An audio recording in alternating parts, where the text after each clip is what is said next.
para ulama membahas tentang hukum pernikahan. Ada yang mengatakan, ada yang seseorang, jadi antara orang dengan orang hukumnya berbeda-beda. Yang pada dasarnya dia adalah seperti makan dan minum, boleh suka-suka mau makan, tidak makan. Selagi tidak akan mati, tidak wajib dia makan. Tapi kalau menjadikan dia mati karena tidak makan, maka makan menjadi wajib. Mubah. Pernikahan pun juga seperti itu.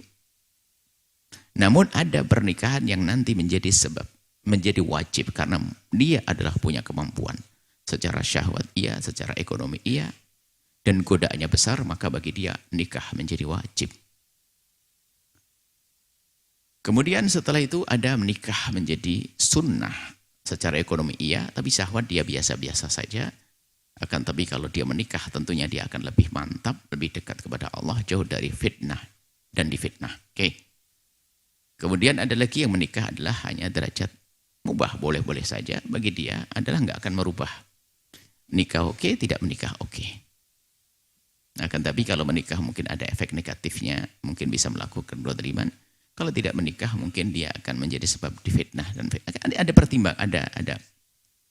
ada pertimbangan yang semuanya ada baik buruknya. Di saat menikah ada baik, ada buruknya. Di saat enggak menikah ada baik dan buruknya. Seimbang, maka dia adalah mubah. Boleh menikah, boleh tidak. Ada yang sampai derajat menikah itu makruh. Ada sampai derajat nikah itu haram. Kalau ternyata di dalam menikah dia akan berbuat zalim kepada orang yang dinikahinya. Melakukan kezaliman. Mungkin dia ingin menyiksanya atau apa yang ada bentuk kezaliman yang akan diberikan. Nah, itu pernikahan, sehingga ada seorang yang tidak boleh bernikah. Atau memang dia tidak punya hasrat menikah tadi. Seorang laki-laki perempuan tidak punya hasrat menikah. Bahkan bagi dia adalah beribadah lebih lezat. Lebih indah seperti kisah Imam Nawawi radhiyallahu ta'ala anhu. Bagi beliau adalah ibadah lebih indah. Menulis buku lebih indah. Dan tidak ada mengumbar atau menuruti syahwat dan hawa nafsunya. Ada banyak wanita yang kita temukan semacam itu, dia tidak punya keinginan menikah. Aku lebih senang merawat ponakan-ponakanku. Aku takut kalau menikah. Kita tanya urusan syahwat, saya tidak. Saya tidak pernah berpikir ke sana. Karena memang matanya terjaga. Tidak pernah melihat hal-hal yang tidak baik di handphonenya, di kiri kanannya.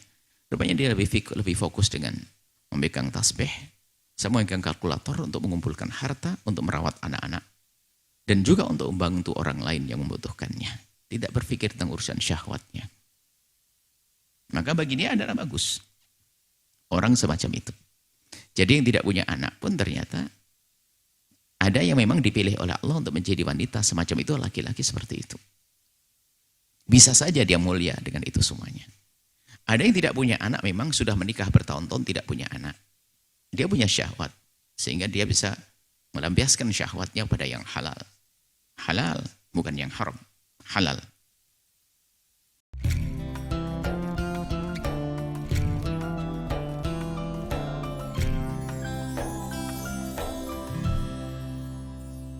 Sahabat Al-Bahjah TV, setelah menyaksikan video ini, jangan lupa bersolawat kepada baginda Nabi Muhammad. Shollu ala Nabi Muhammad. Allahumma sholli alaihi wa ala alihi wa sahbihi.